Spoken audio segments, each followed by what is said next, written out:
Welcome to the Pen and Paper Hive. I am Wolf and I am Game Master since 2001. And today's topic is how to play online. And we're starting right through with the first topic, which is how to play D&D 5th edition online. And it's very easy. Let me show it. Let's go. The D&D Beyond is practically the way to go if you are planning to play D&D 5th edition.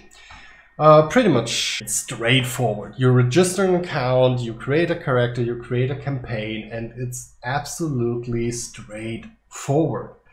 So under my collections or collections, it's named here, you can see your campaigns, characters, and so on. And I'm already beginning to talk about how easy it is to do, but I of course have books. But what's about you that don't want to spend a dime, don't have a dime, or just want to start out or test things? This is very easy. You get the basic rule set completely for free.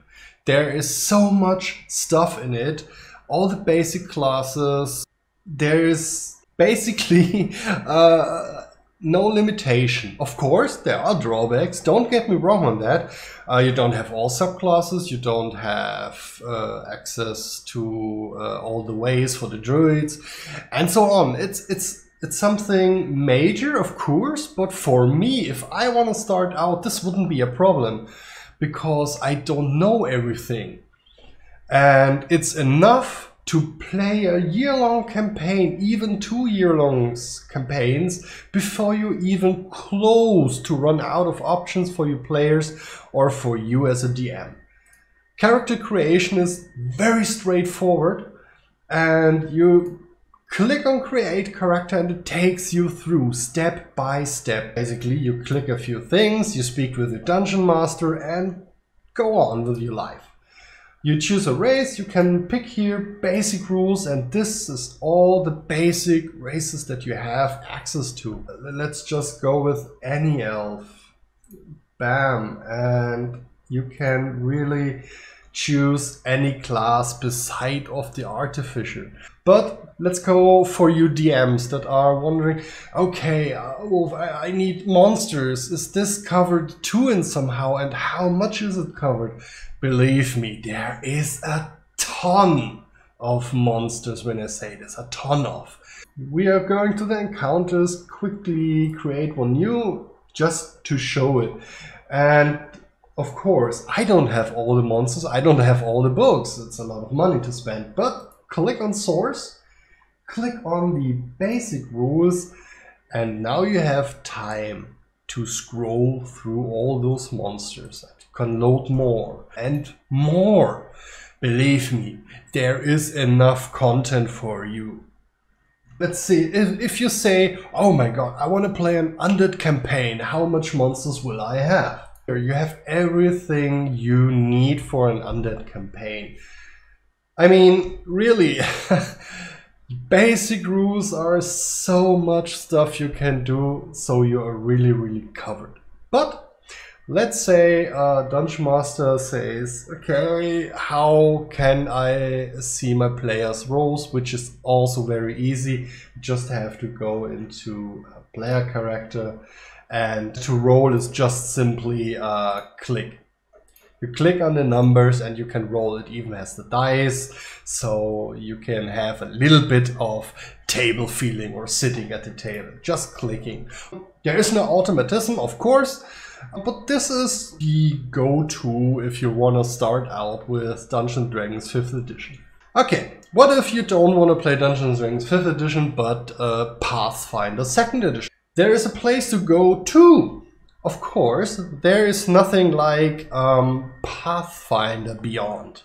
This is pretty much just for Dungeons & Dragons and just for the 5th edition. Let's close this and go on to one of my favorite sites if I want to quickly search for a rule or something. The Archives of Nethers.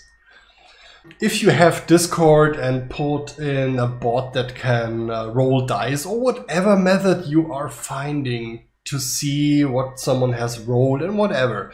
You only need this site to get you started, and this is not basic rules, this is everything. It has to do with the Creative Commons license, so it is allowed, or they are allowed to publish the whole rules and stuff. It's pretty much the place to go to if you want to play Pathfinder 2nd Edition and have access to all the rules. And if you start out and want to play a new character or create a new character, you go to rules, click on there is it, character creation, and it takes you through step by step as if you had the book. There's pretty much nothing holding you back playing Pathfinder 2nd Edition online. You can take a sheet of paper, write everything down, and that's it. All you need is a tool to transport your voice. Discord, TeamSpeak, or whatever. And with a little bit of knowledge or how to Google things, you can find online dice rolling tools as well. It's nothing easier than that. And even for the GM screen is covered. I mean, if you're a GM and you want to see what are the basic actions or how does detect creatures work, here you have it. Maybe it's not that easy like D&D Beyond, but it's covered, it's there. And if you want to go a step further and have everything on one particular place, like your character sheet on one place and your dice rolling on one place, and even have more, that's the topic of virtual tabletop. There is tons of virtual tabletops. I'm just covering 2 of the free ones, and this is first Roll20 and second Old Bear Rodeo, which I discovered recently through another video. And Old Bear Rodeo doesn't even need you to register an account. Sure, it has not all the features of Roll20 as example, but if you just need a place to roll dice and put tokens somewhere and have battle maps going on, this is the place to go. Old Bear Rodeo. Just start the game and give the link to your players. Get started, click on it, read it, be happy. Roll20 is a little bit different because you have to register an account, and I already have one registered, so I don't do another one. But basically you have a place where you can write, you have a place where you can play and roll dice, and the last thing you need is probably sound, and if you're really into it, video. I have logged in, and this is what you're greeted with when you're logged in. Of course, your ears may be wearing a little bit, but yeah, that's it. If you want to create a campaign, create a new game, and you can choose from a lot of stuff. Let's see what it is. Names is like PnPhive campaign. We can just say Roll20. That's it. And there is a character sheet choosing.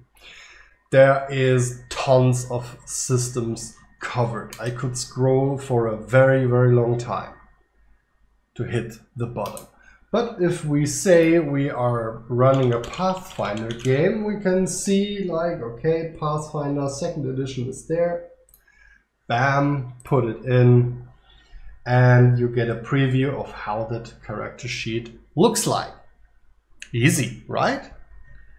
So if you have set up everything, you create your campaign and be in your like a dashboard overview. It's a little bit more you can do. I need probably a whole video, but basically if you launch the game, you are very much set up to go. You create a character and you have 100 megabytes of storage for free. You can load tokens, but you also get a ton of free stuff. You get free tokens, free battle maps, and of course the ads. If you don't want to have ads, okay, there is a subscription you can do, but this is basically all. And even if you don't use anything like character sheets and you have your sheets on you, you can basically type /roll 1d20 plus 5. And there you go, it's rolled. I mean, how much easier do you want it? If you want it much more easier, the easiest way is always to find a table and play with people in person. But then you have to have the books. There's always a drawback, believe me in that. Except when you say, okay, we don't need dice, we just tell a story together. That's awesome too. But that's it for today's episode. I hope you got some form of information out of it, how to start somewhere, to look somewhere for the place to go. And if you like the video, you know, put a like on it. If you don't like the video, put a dislike on it. And don't forget to subscribe to the channel for more content coming up all around Dungeon Masters, or Game Masters in particular, and especially Pathfinder 2nd edition and Dungeons & Dragons 5th edition. Enjoy your time and join the hive. Bye.